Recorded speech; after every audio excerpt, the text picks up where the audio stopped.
Budget 2025 ರೈತರಿಗಾಗಿ ಧನಧಾನ್ಯ ಕೃಷಿ ಯೋಜನೆ ಘೋಷಿಸಿದ ಸೀತಾರಾಮನ್. ನಮಸ್ಕಾರ ಸ್ನೇಹಿತರೆ, ಉಪಯುಕ್ತ ಮಾಹಿತಿ ಚಾನಲ್ಗೆ ಸ್ವಾಗತ. ನವದೆಹಲಿ. ಕೇಂದ್ರ ಹಣಕಾಸು ಸಚಿವೆ ನಿರ್ಮಲಾ ಸೀತಾರಾಮನ್ ಅವರು ಬಜೆಟ್ನಲ್ಲಿ ಧನ್ ಕೃಷಿ ಯೋಜನೆಯನ್ನು ಘೋಷಿಸಿದ್ದಾರೆ. ಇದು ದೇಶದ 1 ಕೋಟಿಗೂ ಹೆಚ್ಚು ರೈತರಿಗೆ ಸಹಾಯ ಮಾಡುತ್ತದೆ ಎಂದು ತಿಳಿಸಿದ್ದಾರೆ. ಶನಿವಾರ 2025-26 ಕೇಂದ್ರ ಬಜೆಟ್ ಮಂಡಿಸುತ್ತಾ ಪ್ರಧಾನಮಂತ್ರಿ ಧನ್ ಕೃಷಿ ಯೋಜನೆಯ ಕಡಿಮೆ ಇಳುವರಿ, ಆಧುನಿಕ ಬೆಳೆ ತೀವ್ರತೆ ಮತ್ತು ಸರಾಸರಿಗಿಂತ ಕಡಿಮೆ ಸಾಲದ ನಿಯತಾಂಕಗಳನ್ನು ಹೊಂದಿರುವ 100 ಜಿಲ್ಲೆಗಳನ್ನು ಒಳಗೊಳ್ಳುತ್ತದೆ ಎಂದು ಹೇಳಿದ್ದಾರೆ.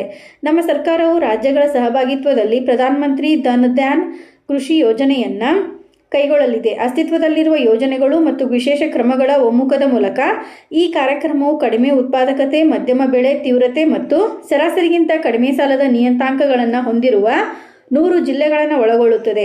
ಇದು ಸಾಂಸ್ಕೃತಿಕ ಉತ್ಪಾದಕತೆಯನ್ನು ಹೆಚ್ಚಿಸುವ ಗುರಿಯನ್ನು ಹೊಂದಿದೆ ಎಂದಿದ್ದಾರೆ.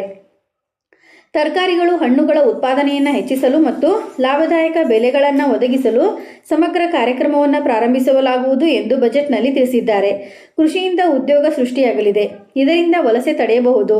ಯುವಕರನ್ನು ಕೃಷಿಯತ್ತ ಸೆಳೆಯುವ ಉದ್ದೇಶ ಹೊಂದಿದೆ. NCCF ಕಡೆಯಿಂದ ಧಾನ್ಯಗಳ ಸಂಗ್ರಹಣೆ ಮಾಡಲಾಗುವುದು. ಹಣ್ಣು ಮತ್ತು ತರಕಾರಿಯನ್ನು ಬೆಳೆಗೆ ಪ್ರೋತ್ಸಾಹ ನೀಡಲಾಗುವುದು ಎಂದು ಭರವಸೆ ನೀಡಿದ್ದಾರೆ. ಹತ್ತಿ ಬೆಳೆಗೆ ಈ 5 ವರ್ಷದಲ್ಲಿ ಆದ್ಯತೆ, ತಂತ್ರಜ್ಞಾನದ ಸಹಕಾರ ನೀಡುವುದು. ಇದು ಟೆಕ್ಸ್ಟೈಲ್ಸ್ ವಲಯದಲ್ಲಿ ಹೆಚ್ಚು ಆದಾಯ ತಂದುಕೊಡಲಿದೆ ಎಂದು ತಿಳಿಸಿದ್ದಾರೆ. ಕಿಸಾನ್ ಕ್ರೆಡಿಟ್ ಕಾರ್ಡ್ ಸಾಲ ಮಿತಿ ಕೂಡ ಹೆಚ್ಚಳ ಮಾಡಲಾಗಿದೆ. 5 ಲಕ್ಷಕ್ಕೆ ಹೆಚ್ಚಿಸಲಾಗಿದೆ ಎಂದು ತಿಳಿಸಿದ್ದಾರೆ. ಇದೇ ರೀತಿ ಮಾಹಿತಿಗಾಗಿ ನಮ್ಮ ಚಾನಲನ್ನು ಸಬ್ಸ್ಕ್ರೈಬ್ ಆಗಿ ಮತ್ತು ಶೇರ್ ಮಾಡಿ. ಧನ್ಯವಾದಗಳು.